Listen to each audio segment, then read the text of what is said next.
So now we have heard the policymakers and we have heard the Commission, the activities that the Commission is undertaking.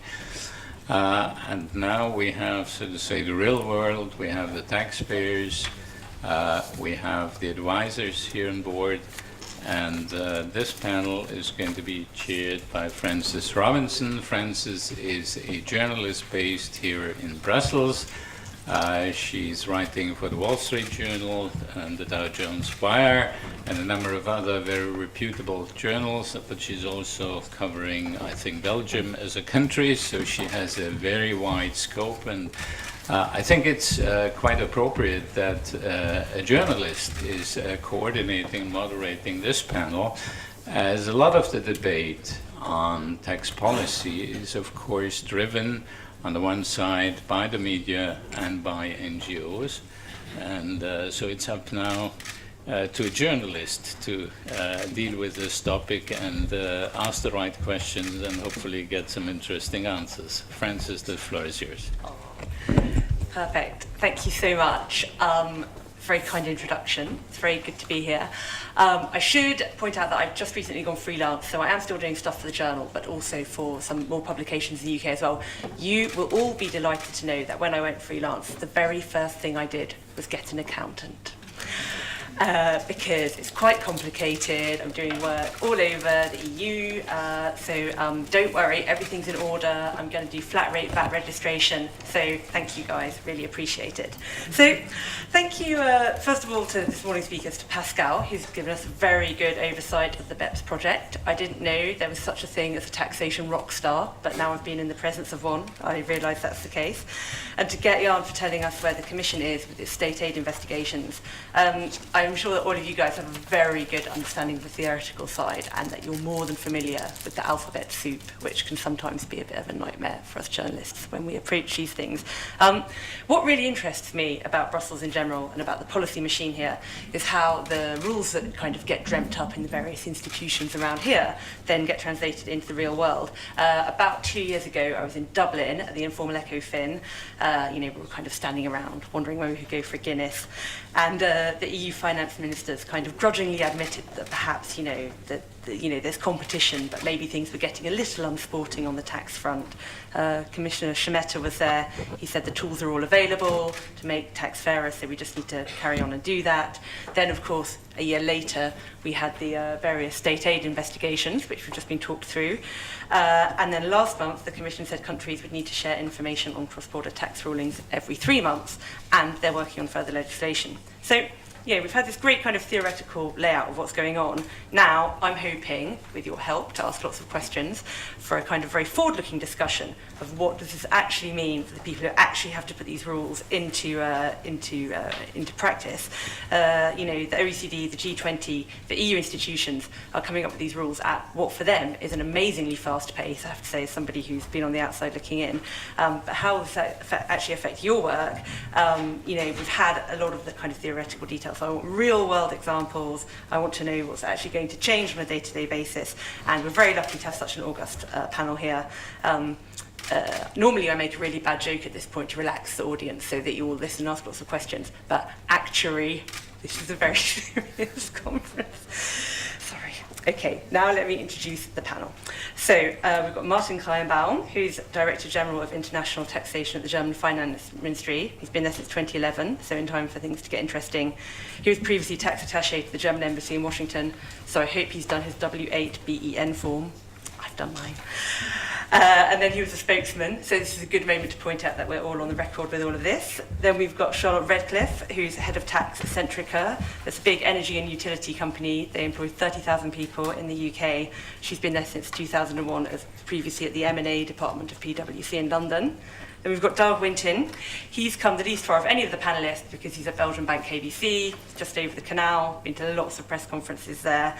And he was also a guest professor at a business school in Brussels on the subject of double tax treaties and taxation of non-residents, a subject dear to many of you in the room on a personal basis, I'm sure. Then we've got Lucie Watrinet, who's the Financing and Development Advocacy Officer at CCFD-Terre Solidaire, to give us the NGO perspective. So that's going to be really interesting. I want a good lively discussion, so relying on you to prod people a little bit there, Lucie. And then finally, we've got Gabriele Rautenstrauch, who's a senior manager at the International Tax Department of KPMG in Germany, but she's here today with her FE Tax Policy Group hat on. Her areas of expertise include tax planning, cross-border restructuring, cross-border financing, and she's a return visitor to Brussels because she was here in 2006 to 8, just over the road at DG Taxed. So we'll have 5 minutes introductory statements. I will shush you if you take too long. Then we'll open it up to the panel, bounce off each other a bit, and then we're going to come to the floor. So guys, I know it's always difficult before lunch, but you've got to push on through, and you've got to have lots of interesting questions for the panel. So first of all, Martin. Thank you, Francis, and thanks for inviting me to speak here and to be here. I've agreed to focus on international fair tax competition, and I also had to promise not to consume more than 5 minutes for my introductory remarks. Focusing on international fair tax competition means to cover broadly 2 areas, one of which is transparency, one important issue, and the other one is the line between tax practices that are accepted in future and tax practices that are considered to be harmful. So this is by nature, I think, an extremely difficult thing to do, but as you know, we have been discussing this issue for a very long time. We heard it earlier this morning. We started in '98 with the Code of Conduct Group, formerly known as Primarolo Group, at the EU level, and we also started years ago at the OECD, discussing in the Forum on Harmful Tax Practices. So what has changed in this area? I think it's fair to say that we did have in the past a very theoretical discussion on fair tax competition. Countries were very reluctant to give up views, to change views. Countries start from different positions, larger economies, smaller economies, exporting countries, importing countries, countries with a high tax level, with lower tax levels, and it has been extremely difficult in the past to discuss those issues.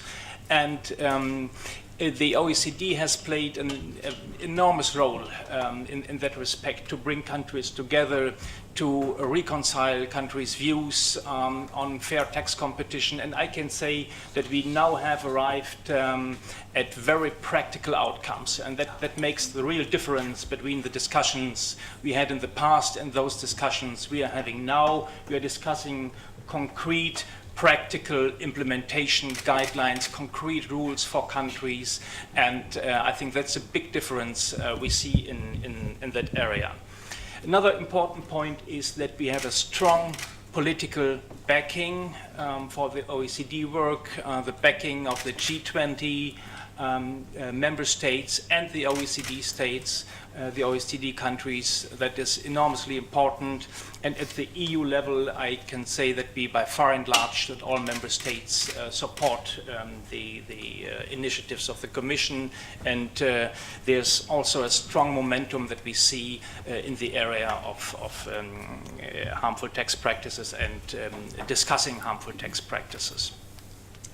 And then I think it's also fair to say that the public attention on those issues plays a big role. LuxLease has triggered a discussion. So this all leads to a situation where countries cannot really escape anymore from discussing harmful tax practices and from really agreeing to principles that would, in the future, shape the competition between countries. And this is also an important point. We don't want to give up tax competition. We do see the merits and the benefits of tax competition, but we would like to have limits on tax competition, and the limits are by far and large defined by the question what is harmful for the community of countries and what is, let's say, for the purpose of fostering the economy of single countries. So that's basically the political framework that we see. What is the impact of the current initiatives and activities in the real world? That is a question we are discussing here today. And I think we are already experiencing significant changes in the area of transparency. As you know, it all started with FATCA. The US has agreed with a number of countries, I think about 100 countries have entered into FATCA agreements. More than 50 countries have agreed on a multilateral instrument that we have signed in Berlin last year on the basis of the OECD EU Convention on Mutual Assistance in Tax Matters, and those countries will in future automatically exchange tax-relevant data, financial account data. This is a development we have seen over the last years. The OECD has then developed, this is also a very concrete outcome, the so-called Common Reporting Standard, the CRS, which is a uniform standard for exchanging tax-relevant information, financial account information, following the FATCA example. And the Commission has incorporated this idea in the DAC, the Directive on Administrative Cooperation. And this will also lead to the fact that European member states will then exchange financial account data automatically in future. The Commission has published a draft directive covering exchange of information on tax rulings. This is also a concrete outcome, and the draft directive is part of a broader initiative to enhance transparency in the field of direct taxation, and I think we will hear more about that later today. In addition to transparency, OECD G20 countries have made significant progress in the area of harmful tax practices. We have discussed the patent box regimes, as you know, and we have come to concrete results in that discussion.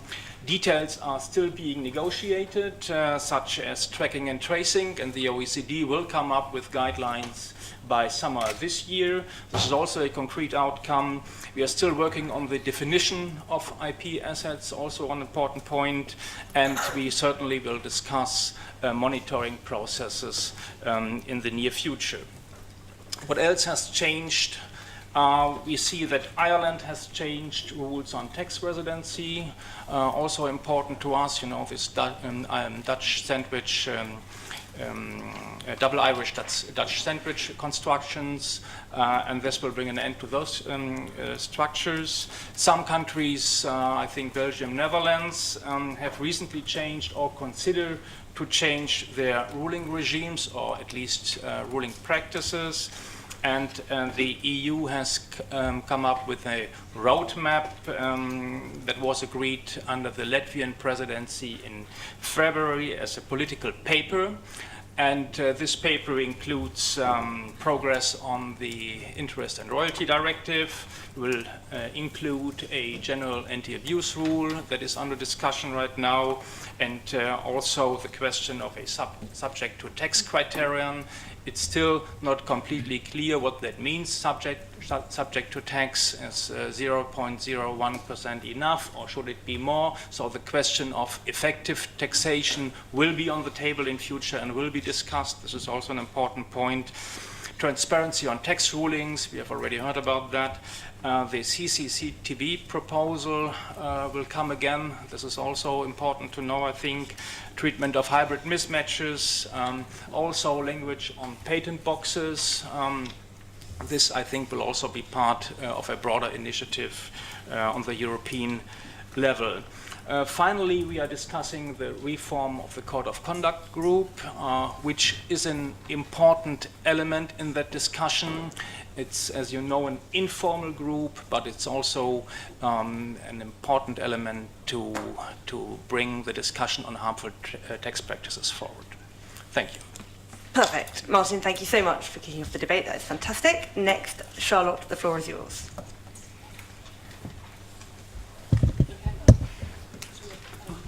Thank you. Good morning. It's an honour to be asked to speak in such respected company. I need to start by saying that everything I say represents my own opinions. It's not the opinion of my employer or any other organisation or person. To start, it's important to say that businesses have many stakeholders. We have an obligation to balance the interests of all of our stakeholders, even when those stakeholders themselves may have differing amounts of power and influence, and even when they don't necessarily wish to act fairly towards each other. In no particular order, we need to balance the interests of our shareholders and bondholders, the people who put money into our business. There are also our employees, our suppliers, our customers, people whose own livelihoods depend to some extent on our business continuing to trade successfully. Then there are the communities where we operate, and of course the governments who impose regulations and collect the taxes. Now, these groups are not mutually exclusive. Because of the influence of pension funds, a great many of our employees, our customers and members of the wider community are also indirectly our investors. It's tempting to think of a multinational as a huge beast like an elephant. In fact, it's much more like an anthill. It's a massive collection of tiny moving parts. Now, those of us who work within corporate tax do understand and sympathise with the frustration felt at the challenge of understanding taxation in what is an increasingly multinational, technologically complex world. However, we can't respond by promoting the interests of one stakeholder over all of the others. We have to apply rules as they stand, and we have to continue to do our best for all of our stakeholders. I believe there is a case for continuing to improve communication and understanding. Businesses can try harder to explain in a straightforward and accessible way what drives their tax charge. But stakeholders could make a better effort to understand tax and accounting and avoid the headline-grabbing, simplistic overgeneralisation. Having said that, what is generally business particularly concerned about with the BEPS project? Well, first, business looks for forecasting certainty. When we enter into projects, they tend to need substantial upfront investment. Profits arise a lot later. There is a lot of risk inherent in business projects. There's movements in commodity prices, inflation, the market, our competitors. Much of this risk is unavoidable, but fiscal risk ought not to be. If tax rules change substantially midway through a project, it may become uneconomic. Businesses are reluctant to take that kind of risk. They already take enough unavoidable commercial risks. Infrastructure projects are typically among the first to suffer where there is fiscal and regulatory uncertainty. Action 4, which could materially impact interest deductibility in what is currently unpredictable ways, is already causing significant concern. Next, what business looks for is closure, resolution of the past. We want to take uncertain items off our balance sheet. We don't want to continue wasting money arguing for 20 years. For this reason, tax rulings and advanced pricing agreements are sought. We want to determine our liabilities and resolve our risks. Tax rules which are unclear in their scope, or their intended outcome, or their application are unwelcome. Certain actions, including Action 4, present just such challenges. It's capable of affecting all groups, not just those which engage in base erosion and profit shifting. If not all countries introduce the new rules at the same time or in the same way, groups will face a long period of risk and uncertainty, whatever their actions and whatever their profiles. Finally, businesses like to do business. It's what they're there for. time and money spent on administration are not going to aid economic recovery. Now, I have no objection to completing tax returns. After all, it's my job. What I do find difficult is to explain why it's necessary to devote hundreds of man-hours to gathering data, analysing it, reviewing it, completing returns, simply to prove what I already knew, that I had no liability to pay extra tax. Now, some of the proposed anti-avoidance rules, like the UK's new diverted profits tax, will leave businesses in that position. In addition, the action on transfer pricing and transparency will inevitably result in a lot more cost for businesses. I foresee that the already compliant will become even more compliant. We will swamp overstretched fiscal authorities with even more data which they're not equipped to process. The non-compliant will in all likelihood continue along their chosen path. So I welcome the questions raised by Action 11 and this recognition that signal-to-noise ratio needs to be improved. I would welcome further recognition of the costs and effort of compliance and the real burden on business it can represent. Thank you. Perfect. Charlotte, thank you so much. That's all very interesting stuff. I'm a big fan of the headline grabbing the headline grabbing oversimplistic generalisation. Tempting though it is, we should all strive to do better. So, perfect. That's an interesting point there raised about the media. And now, from KBC, Dar, tell us your personal perspective. Yes, thank you, Francis. I'm also delighted to speak before this audience and to bring forward the opinion of a bank or a financial group as KBC. The question is, does BEPS impact the real world of the financial institutions? The answer is quite simple, yes, and a very big yes. It is impacting our cost structure, it's impacting our IT systems, it's impacting our operations, it's impacting our capital, it's impacting our tax policies, it's even impacting our client behavior, so it's impacting everything in the banks. And most important is that you have to look to the broader picture. For financial institutions, it's not only BEPS. We have all this new regulation.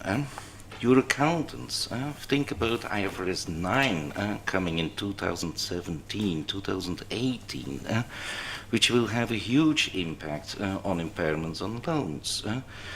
Think about Solvency II, IFRS 4 for insurance companies, which will also have an impact on fair value of insurance policies. Think about Basel III, think about CRD4, the Capital Requirements Directive. In the capital, it's a very good example, Capital Requirements Directive, because in Capital Requirement Directives, you have Article 89, and Article 89 is introducing country-by-country reporting. So banks today are already reporting country by country in relation to corporate taxes. But then you have this BEPS initiative about country by country reporting. Are they similar? No, they are not similar. There are differences. Is it IRS? Is it local GAAP? Multiple questions, and sorry, but no answers. We are on our own to solve these issues. Think about capital. Capital is nowadays #1 issue for the banks. Think ECB, joint capital declaration for all the banks. And then you have BEPS with hybrid instruments. But that's not easy for banks, because you have core capital, you have tier 1 capital, you have tier 2, and at a certain moment you're coming in a gray zone. Is it still, from a tax point of view, is it still capital with non-tax deductible dividends, or is it a debt with tax deductible interest? This is real impact. And on this point, we don't have answers. So what do? We go to the ruling commission, and luckily there are still the possibility of obtaining rulings on this point. Otherwise, we would be swimming and probably drowning. Think about impacting tax risk policies.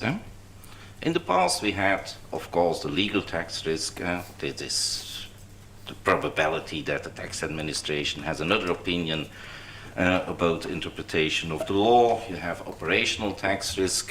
Think about all the transfer pricing documentation you have to gather. But nowadays, more and more, you have the reputation tax risk. And this reputation tax risk is being discussed not anymore in the tax department or in the finance department. It is being discussed at board level. So this is becoming extremely more and more important in relation to what is your tax risk reputation. Are you going to take a conservative position, a more aggressive position, and so on. Transfer pricing, BEPS, OECD, quite a lot of documents about transfer pricing. Nice, but please don't forget that VAT is a cost for banks. And what we didn't hear anything in BEPS is about VAT. Luckily, I heard this morning Mr. Saint-Amand announcing that they are finally going to think about VAT package. Please do, because also on that point we are becoming more and more in the zone of, let's say, in the dangerous zone. We had recently Scandia, arrest of the Central European Court, which is increasing the cost, the VAT cost for financial institutions enormously. So instead of taking away hurdles, which was the promise of the politicians in Lisbon, they are adding hurdles for, let's say, reorganizations and so on, which are really needed in the financial sector. And I will end with client behavior. And I will tell a simple anecdote, and I apologize now already to Francis, is that I read a few weeks ago an article in a Belgian newspaper, and it was a journalist. And this journalist was really complaining. She wanted to change to another bank, so she went to this bank, and she said, okay, I'm a new client. And they said in the agency, please sit down, we need to have a talk. And first there was a screening with a lot of questions on anti-money laundering, some embarrassing questions. Then she said, I wanted to do some investments. Then you have MiFID, MiFID number 1, MiFID number 2. This is all European legislation where that you have to qualify your client as a conservative or a dynamic investor. So again, lots of questions. Then maybe you got some FATCA questions about W8 or W9. And then nowadays, CRS. My God, banks are asking questions about you, about your tax residence. Where is your tax residence? The hell, why are banks asking this question? So the tone of the article was, she was complaining about banks really being bureaucrats. Sorry, but banks are not bureaucrats. The bureaucrats element here, this is real impact of BEPS on clients. This is direct impact, not thanks to banks, but thanks to BEPS, thanks to political decisions and so on. And if Mr. Pascal Saint-Amand is making nice statements about simplification, this is not simplification. This is adding complexity to complexity and complexity. So if they are talking about impact of the real world, this is the real world. Thank you. Perfect. No, thank you so much.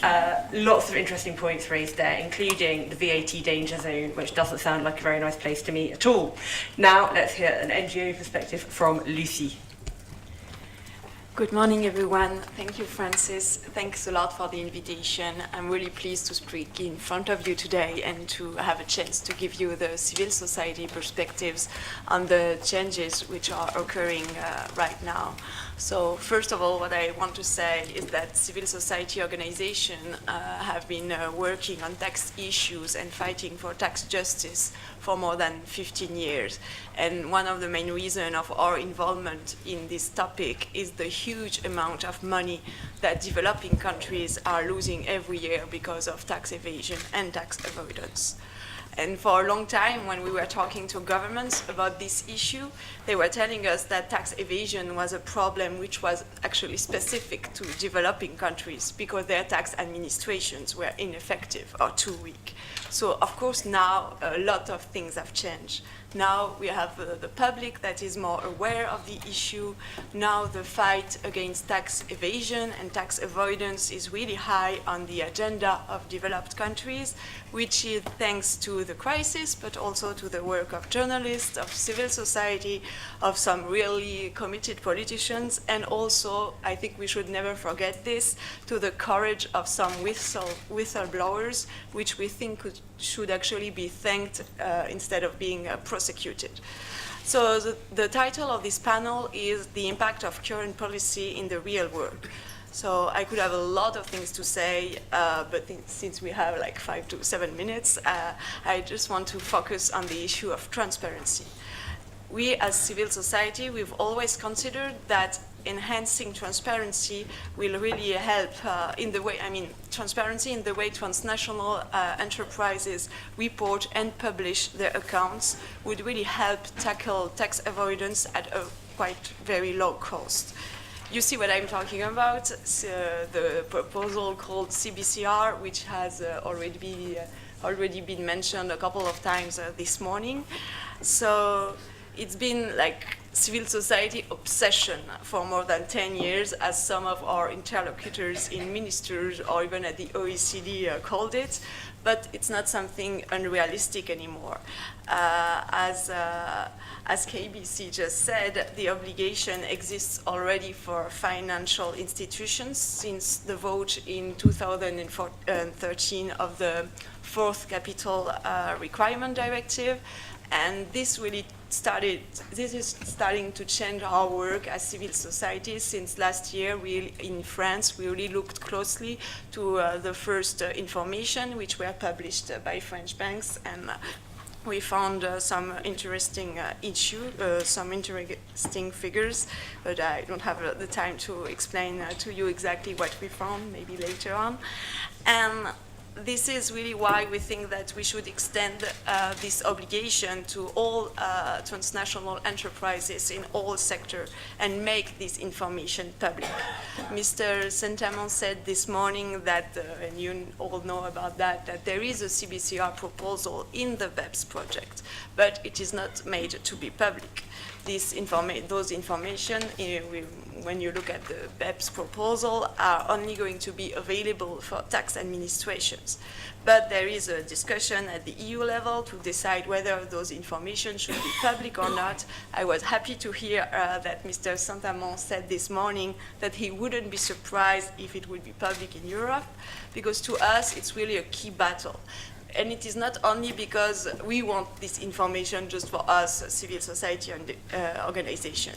To us, it's extremely important that this information should be public for at least 4 reasons. First of all, there is, because of the deterrent effect against engaging in aggressive tax avoidance, we think it's more powerful when there is public scrutiny.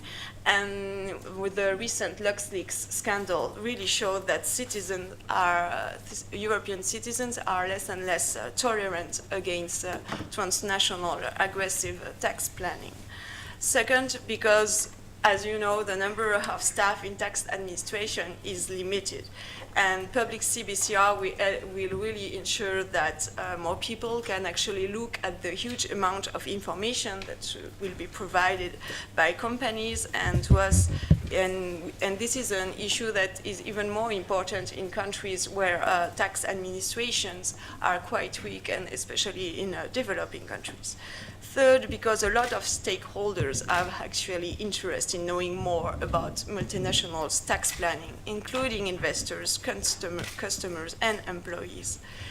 And finally, because if country by country is not public, there is a real risk that not all tax administrations will get access to those information.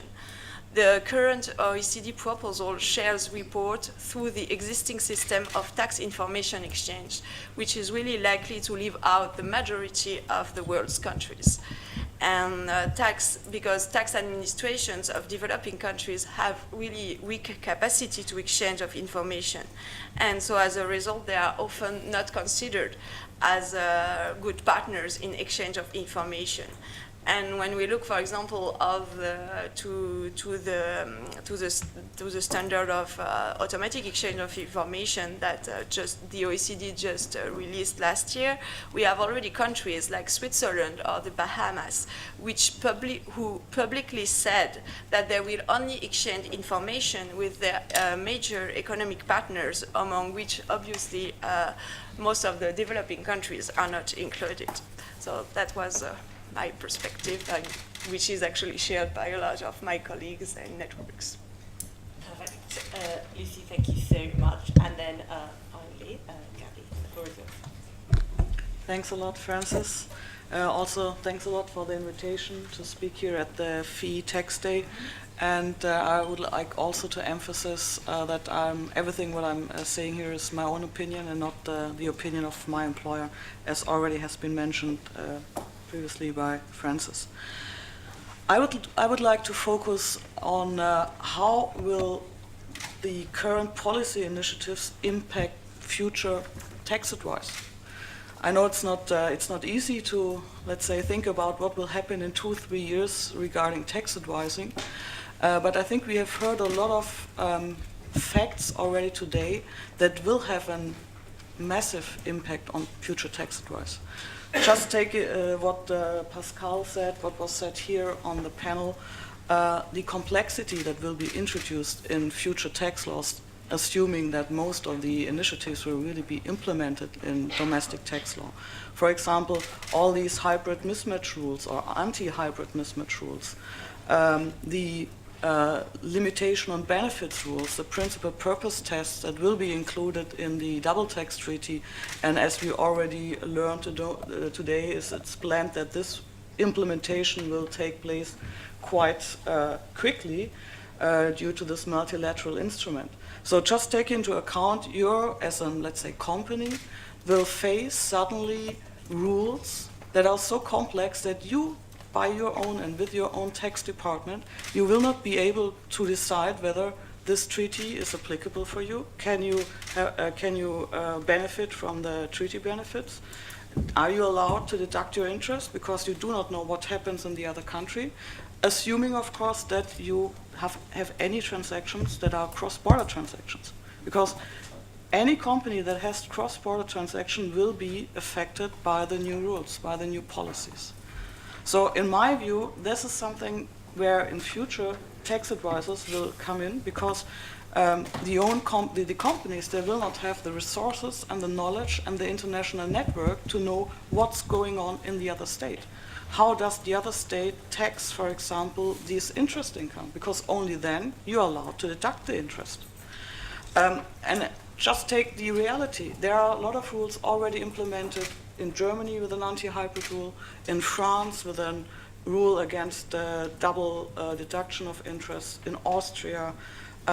These rules are not really coordinated. And the question is, what will happen if, let's say, the majority of countries will start implementing the BEPS actions? Of course, there is the aim and the goal to have coordinated rules, as Pascal already said this morning. Honestly, I doubt a little bit that this will really happen, as we already see, because some countries have already started the implementation. So I would, to conclude, I would think tax advice in the future will be to, let's say, gather information for the clients, to analyze the tax consequences in other countries in order to tell the clients what are the tax consequences in their own country, to document the fulfillment of all the requirements that will be set out, for example, in order to benefit from the tax treaties. And why will this be necessary? And that's also something that has been said by various panelists and also by Pascal, in order to avoid an unintended double taxation. It's only to be sure that the company, the transactions of the company, the profits of the company are only taxed once. Thanks. Okay, let's just have a round of applause for the panelists. Thank you, guys.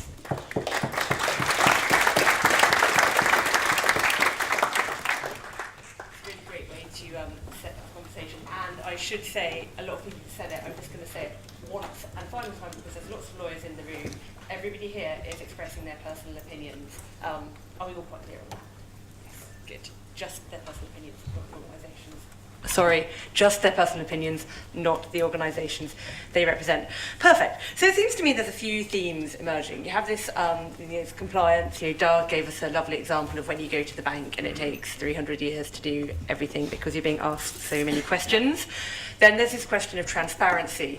And this comes up again and again in journalism as well, that you have so much information available now. You can have all the information in the world. If you don't know how to process it, if you don't know what that information means, if you can't interpret it, how much use is it to have it just kind of dumped there in front of you? So how can we use that information effectively, and how much is useful and how much is noise?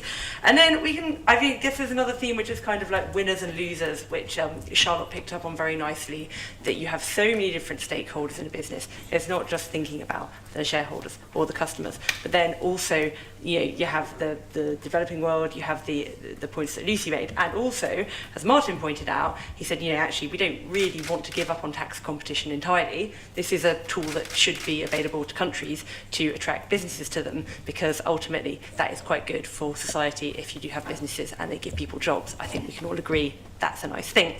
So I suppose there's these kind of themes emerging. I suppose, Martin, you went first. So I guess coming back on what the other panelists have been saying, what are you going to go back to the Finance Ministry and tell everyone?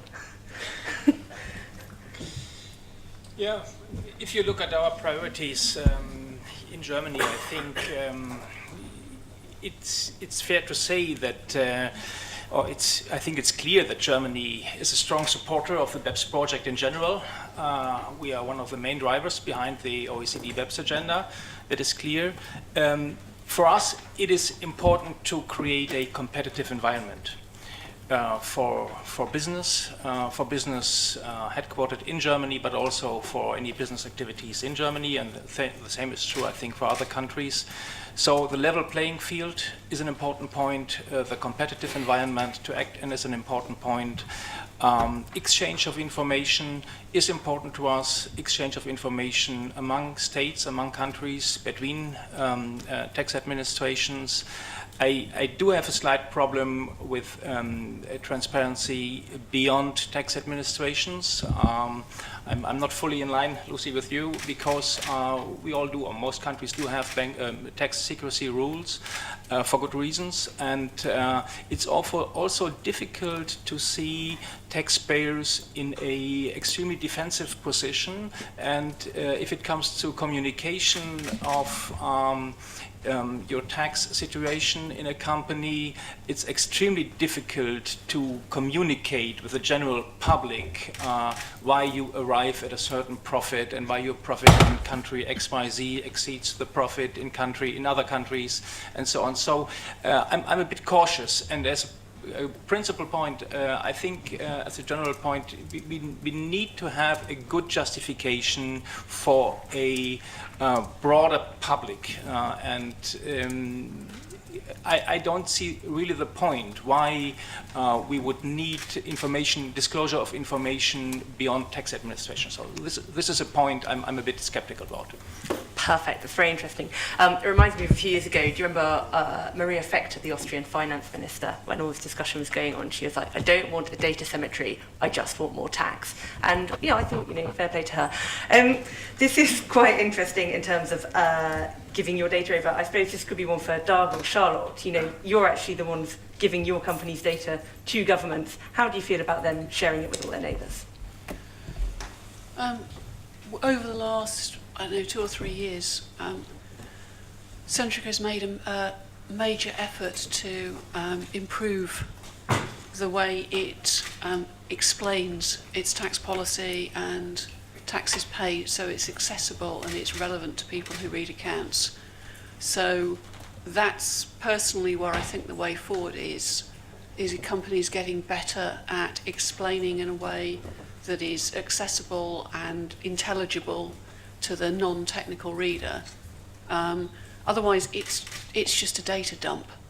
And even things that look weird are perfectly explainable if you're willing to get a qualification in accountancy and international tax. Nothing is easy anymore. IFRS has made accounts almost unintelligible. The layers of different companies' tax regimes mean that it's incredibly hard in any given period to understand precisely what's going on, even if you have all the data and even if you have the qualifications. Presenting that in a way that somebody who is not qualified and has limited time can access is actually quite hard. We do our best, but I think that's really where we have to get better. Yeah, no, that's very interesting. One of the most fun projects that I've done at the Journal, I've done a lot of data journalism with my colleagues in London who are really kind of coming more from a computer programming background, and they produce these beautiful graphics and they do astonishingly well with readers. People love a clickable graphic of like, well, hang on, what was this company doing with this profit? Well, why did all this come from this country? So it's true that people love to have things explained to them clearly. Dag, you're looking like you want to join in on this point. Yes. It's quite obvious that financial institutions, we do not have a problem with sharing information with the tax authorities. But of course there is the element of bank secrecy. In every country you have strict rules about bank secrecy. Some countries, think about Luxembourg, Austria, they have the strongest. So it's really important when you think about client information, also think about rules of privacy and bank secrecy. In relation to information about the company itself, it's quite obvious we don't have a problem about sharing information, and you really see an evolution, and I think that's an evolution that the people here in the room also know quite perfect, is that in that tax compliance in the past it was about filing all your tax returns, so you have to get the figures, the data, everything should be correct, and the second thing was paying your taxes, tax provisions, accounting your taxes, and so on. But now we have a third pillar, and the third pillar is giving information to the tax authorities, and what we see is it's an exponential growth of information, more and more information that we have to give to the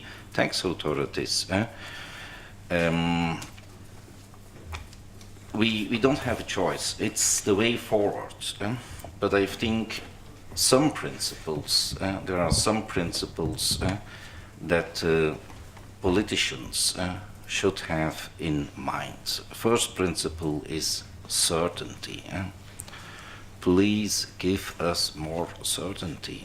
What we do see in practice is that there are more and more rules introduced, and as my Happy was saying here, there is more and more uncertainty. So we ask, please give us more certainty. Second point is level playing fields. It's very fantastic that Mr. Saint-Amand is talking about coordination, cooperation, and all those nice words, but the reality is there is no level playing field. Even for some simple issues, there is no level playing field. Country A is doing it in this way, country B is in doing it that way. So we would really like, please make some progression on level playing field and coordination. Also, the word simplification is very central. We believe that quite a lot of these rules, instead of adding on, you should have another view and look to what's existing and trying to have some, let's say, integration on that point, instead of adding rules, that you come to one rule, and that the one rule is really straightforward and clear. Doug, I'm going to leap in here because this is something the Commission have been talking about a lot, actually. Like Frans Timmermans, was basically his job, you know, like, please take away some rules. So I'd be interested to know what any of you think of that. But while you think about that, I can see Lucie's getting quite agitated and wants to talk about information, so please share.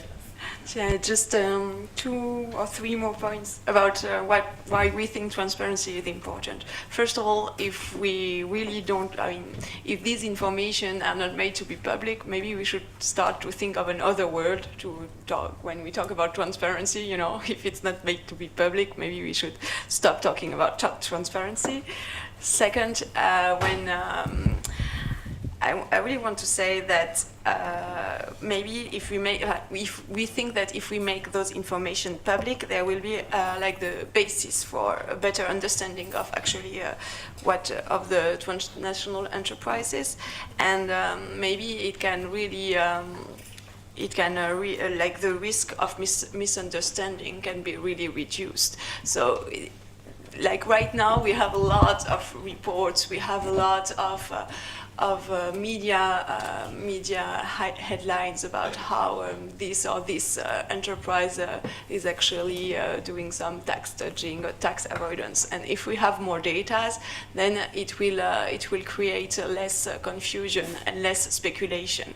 Public right now really is willing to understand what transnational enterprises are doing in every country, and they want to make sure that the taxes that are paid really correspond to the real activity the enterprise is making in the country. So there is a real need for more information, and if those information are not made public, then we'll continue to have more and more news story, more and more accusations, which actually could have been maybe avoided if those information were made public. That was the point I wanted to make. Perfect. I do think this is fascinating as well, that you have a kind of moral aspect being added to this now, that before it's like, fine, there's a practical, you know, you pay your tax or you don't pay your tax. But now, I mean, I don't know what your Facebook walls look like, but mine is always full of people sharing like, blah-de-blah, company didn't pay this tax and they're terrible and I'm going to boycott them. I kind of wanted to ask Gabby about this because you're the one who has to go in and talk to the company and do their accounts. Do companies seem to be more aware of that? Is that a thing that you've had to deal with people saying, oh, we're worried about how this is going to play out with, you know, with people generally? What will they think of us? Or is it still like, can you please just make sure we're nice and efficient? Well, with regard to, let's say, transparency or country-by-country reporting, Of course, let's say all the multinationals, they will be affected by the rules, and of course they are starting preparing themselves. But as already Doug said, they have to, because it's also a simple IT problem. So what do I see currently? I see that the companies start looking into their IT systems. Is it possible to get the data, because the data that are necessary are known, that at least it's my understanding that report of the OECD is quite final with regard to the necessary data and how the report should look like. So they are, let's say, testing their systems. They are doing kind of simulation. How would such a country-by-country report look like? I think it's also, that's at least what I think, this has to be done already this year, because the first year that has to be reported are the 2016 figures. And that means that beginning of 2016, the systems should be ready to start, because then you should know how such a country-by-country report should look like, even if the deadline to publish it is, I think, end of 2017. That's my view, or at least that's my experience. There are a lot of, let's say, project groups in the companies doing that work now, simulating a report, and of course analyzing how will such a report then look like, and what will other people think about the figures that then have been published. Perfect. I think this is a really interesting point as well, like this desire for certainty. I saw this all the time when I was covering telecoms, and it's the same point that Charlotte was making, that especially if you're going to build a huge infrastructure thing, you just want the certainty to know that the rules aren't going to change between the beginning and the end. But then, the fact is that things do change in the real world as well. I think it's probably time for me to start taking your questions as well. So if anybody would like to take the plunge, put your hand up. We've all got microphones. You can all join in. We could pretend to be MEPs. No, nobody wants to do that. Sir, looking nervous there? Perfect. Tell us who you are and where you're from, and also remember that a question is a question and not a statement. So you have to have a question mark at the end. Thanks.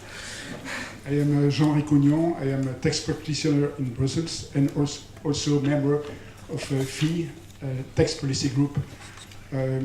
I would like to address the draft directive about transparency. More in particular, the case of exchange of rulings.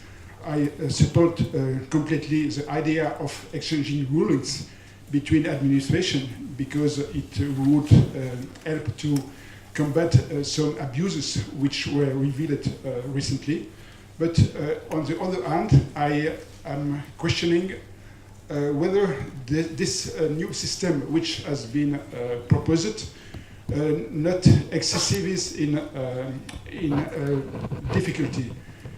By the way, who could one be able to maintain some confidentiality and secrecy when one considers that it could be the practice up from the entrance into force of the modified directive to exchange information towards the 27 other member states of the European Union, when those member states may have no implication at all into the business at stake dealt with in the issued ruling.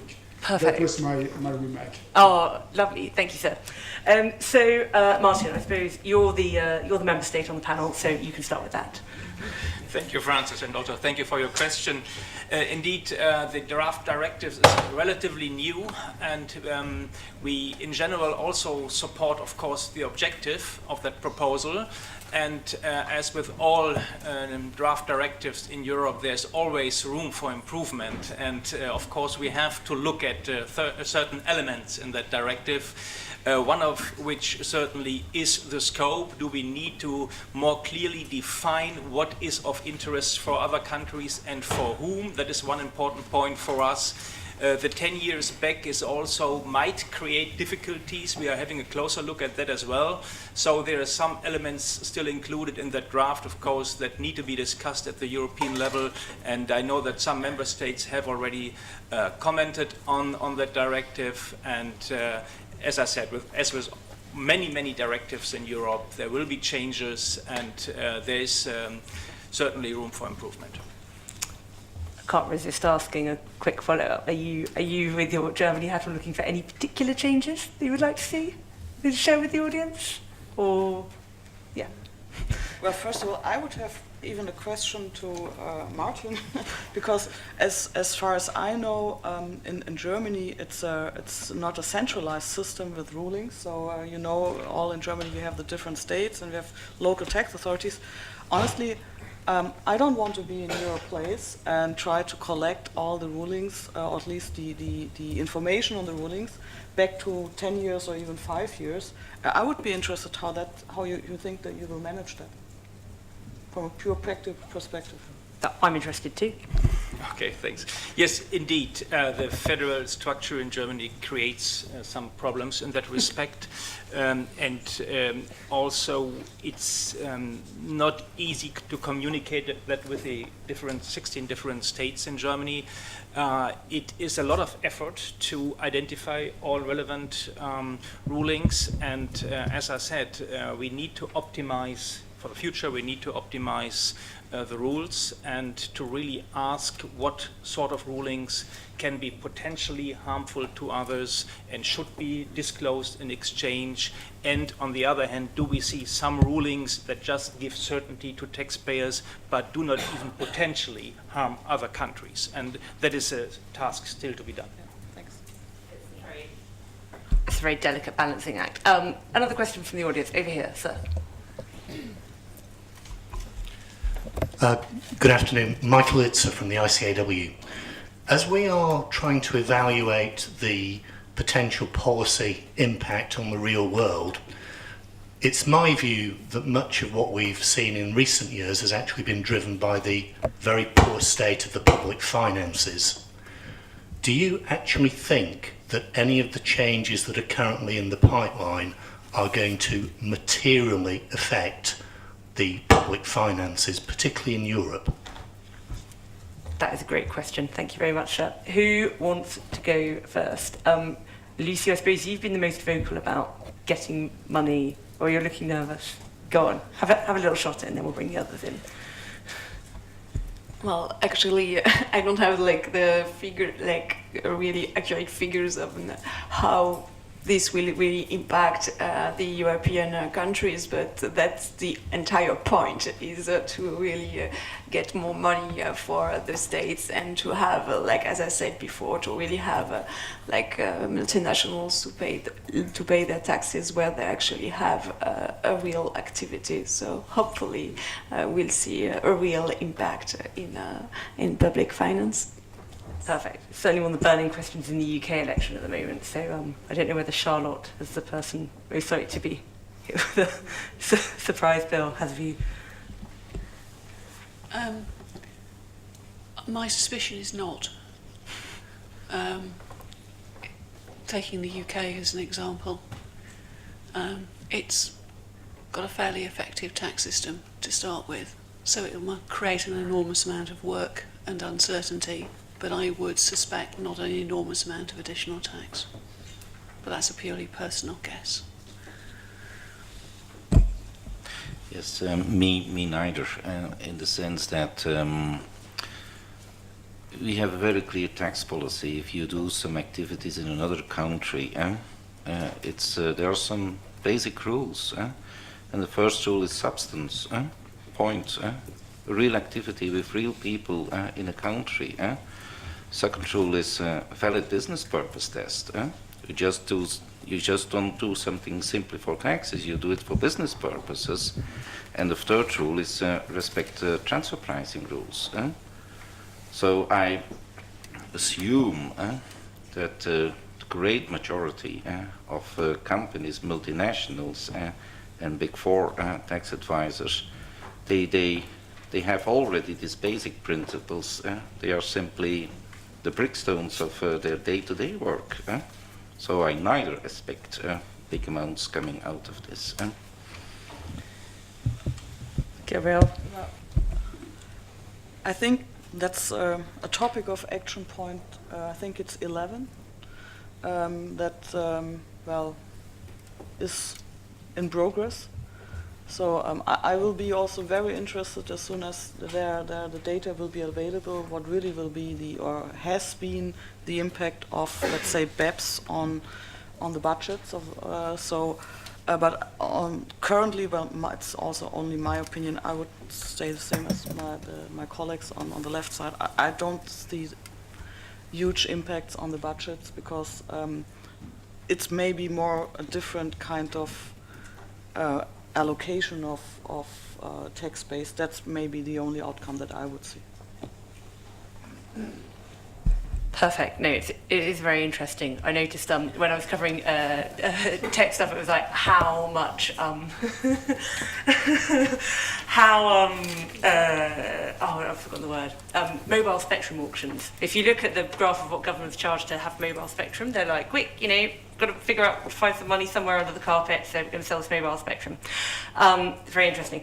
Martin, you're the one who's actually in a government that's getting the money in. Thank you. We have always said that we do not expect an increase in revenue. From that discussion, we focus very much on an improvement of the competitive environment. That's our clear focus. And as most of you know, Germany has relatively efficient rules in place, including defensive measures such as CFC and interest barrier rules. So we are not expecting an immediate increase in revenue from the discussion. Maybe this is a good moment to come back on a point which was raised earlier as well, which is like those who behave and comply with the rules will continue to do so no matter how many rules are thrown at them, and those who are naughty and misbehave will always do that as well. Martin, do you think that's something that you're seeing with the Code of Conduct group? Is it actually working on those who are not behaving on the tax front? Yeah. Taxpayer behavior certainly is influenced by the discussion, and we have already heard that earlier today. And taxpayers' behavior have always been influenced by the discussions we have at the EU level in the Code of Conduct group and also at the FHDP group at the OECD. But I do also think that we need to strengthen the rules for the code group, in particular the scope of the mandate for the code group, and that we really look at potentially harmful tax practices in Europe, and that I think will also have an impact on taxpayers in future. And as it already was mentioned today, reputational risks play also a big role in that discussion, and we can also influence that discussion by our work that we do at the code group. Okay, perfect. Sir, go ahead. Thanks very much. I think there are actually numbers available. I'm Chancellor Secretary from ACC, numbers available which the OECD produced on the tax impact of the BEPS work produced last year, so Martin probably has some idea. Now, but my question is really about BEPS. As Martin said, Germany, France and the UK wrote to the CCFD about March 2013, which kicked the whole project off through the then G8 and the G20. But do you find it, and the panel in general, do you find it quite disappointing that some jurisdictions like the UK have kind of gone off saying, well, we don't think the BEPS project is really going to bear fruit, so we'll introduce the diverted profits tax? What's your view about countries going off and doing their own thing? Pascal's big worry. Are you worried too? Question for me? Yeah, go on. Okay, thank you. I think it was one of the fundamental decisions we made at the beginning of the BEPS project that we all wanted to see coordinated action by OECD member states and G20 member states. In other words, what we want to do and still striving to do is to avoid unilateral action, because we all knew that those unilateral actions could potentially lead to double taxation and could also be harmful in a certain way. But on the other hand, all the countries are free and sovereign in their tax policies, and as long as the unilateral actions do not really undermine our common effort, I wouldn't have a problem with that. But of course, we always have to look at the specific actions countries are taking. Lucie, would you would you rather that countries sort of went off on their own and made at least some effort to claw back, or are you holding out for the big thing and all of the G20, all of the EU working together properly? I mean, that's always this question, like, whenever we talk to the French finance minister, to the French, even the French finance minister, he's always saying, well, we cannot go any further than what is going on at the OECD level or at the EU level. But when you think about how things actually change, you always need like a countries that really make a step forward and say, well, we're actually pushing this issue even in our country and try to bring the other together. That's exactly what happened with the fourth requirement directive, which we were talking about before, the one for the financial institutions. We, in France, we were having this French banking law that was being discussed at the Parliament, and at the same time there was the capital requirement directive, which was being discussed at the EU level. And France, and that's partly because France actually said, well, we want public country-by-country reporting for French banks, that they decided to do that in the French law, and they pushed for it at the EU level. So I think it's really important to not wait just for the entire world to actually agree on one single issue, but we still need countries to actually push some issues further. Otherwise, nothing really strong is going to happen. Brilliant. Doug, very briefly, you work for a bank which is active in dozens of countries, I believe. How would you feel if one forged ahead? Well, if the question is specifically about country-by-country reporting, then I say look to the website of KBC, financial report of KBC Bank, page 108, and then you can find all the information you want. As such, country-by-country reporting, I don't see a problem. It's more a problem in execution, because in Belgium we were allowed by the National Bank to use IFRS figures, but I know that in the UK they are using local GAAP figures. It's more this kind of technical details who should be solved in the near future, so that you can really have a benchmark in comparing all the figures. As such, country by country, I think it's normal and it's accepted. I don't see a problem on that. It's more in the execution, the technical execution, which is more an issue and should really be harmonized. Great. I think we've got time for one more question, and then we'll have a tiny remark from each panelist to sum up. Gentleman over here. Thank you very much. I'm coming from CSR Europe. My name is Aaron, and thank you for the wealth of information. And Mr. Wyntin partly answered my question, which I'm very grateful for. It's in the context of the pressure that we see today here on public policy and on tax disclosures. And also knowing that there is a trend of more integrated reporting out there, which FI is also working on quite actively, and not to talk about the directive on non-financial disclosure. I wanted to ask especially the private sector representatives to tell us whether non-transparency, so non-public transparency on tax, is it a risk for you or for the public sector in general, or whether transparency could be an opportunity for you, or none of the two. So it's kind of just asking where does this struck your ideas on how transparency can help or not help at all. Thank you. Who wants to go first?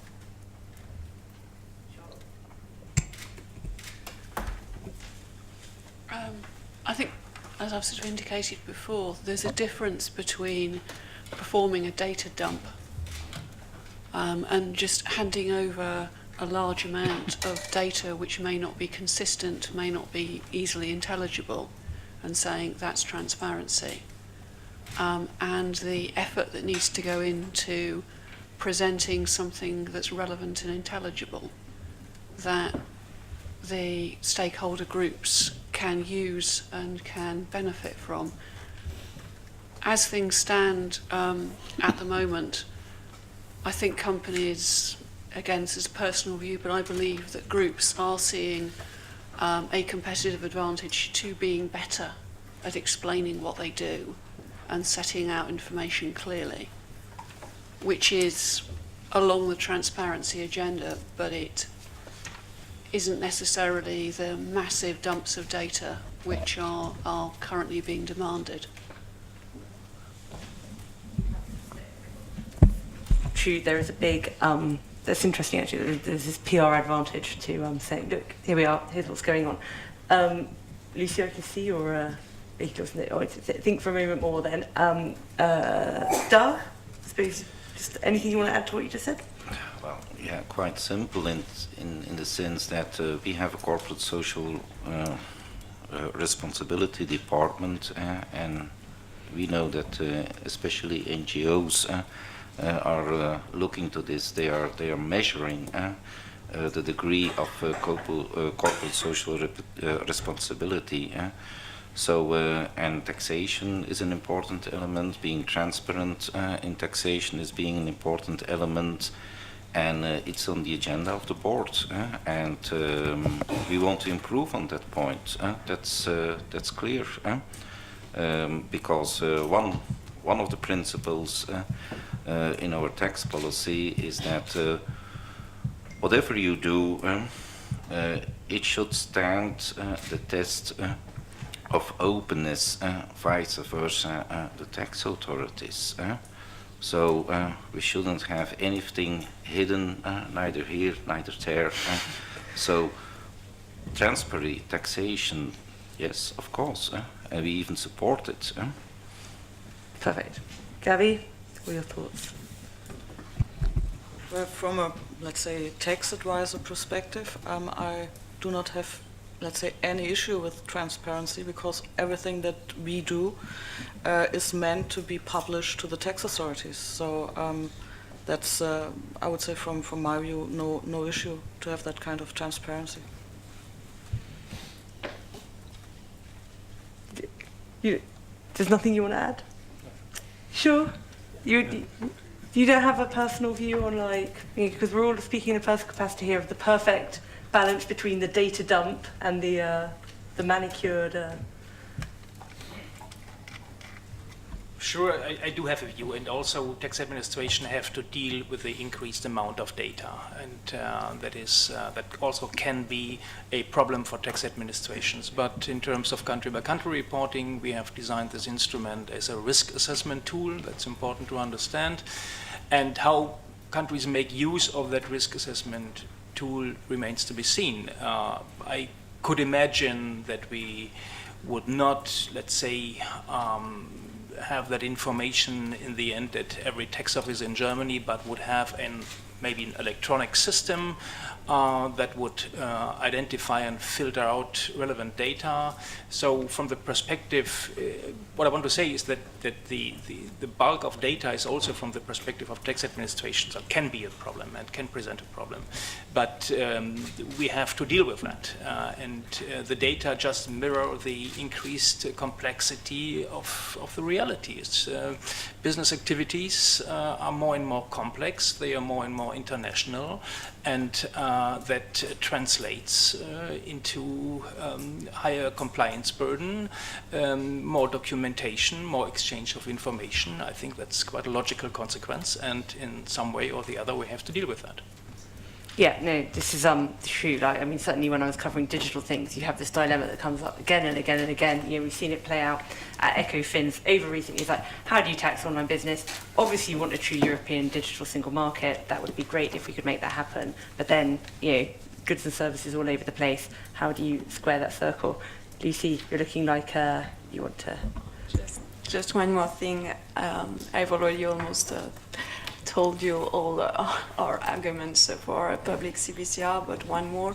I mean, actually, it's already mandatory for banks. Apparently, it didn't really make them collapse or anything. So I think it's actually a question of fairness to why should banks actually have to publish those information and other companies should not? Just a simple question like that. So. Well, there's something I certainly wasn't expecting to finish this morning on, the note of the NGOs sticking up for the poor old banks who are hard done by compared to everyone else. Guys, this has been absolutely fascinating. Thank you so much. I've learned a lot. I hope that you in the audience have too. Let me thank everybody at FEE for organising today, for being so helpful in the run-up to this, and so organised. I want to thank Pascal and Gert-Jan, who spoke first, the panel, and you, the audience, for listening. Thank you so much.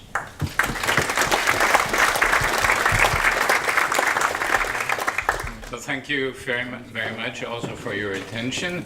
We are now going to have the lunch break until 2 o'clock, and I can promise you at 2 o'clock we're going to have a very interesting debate. It's about cooperation and competition, and we're going to have the Luxembourg finance minister here with us, and I think that's a guarantee that we're going to hear some interesting debates. Thank you very much. So be back in time.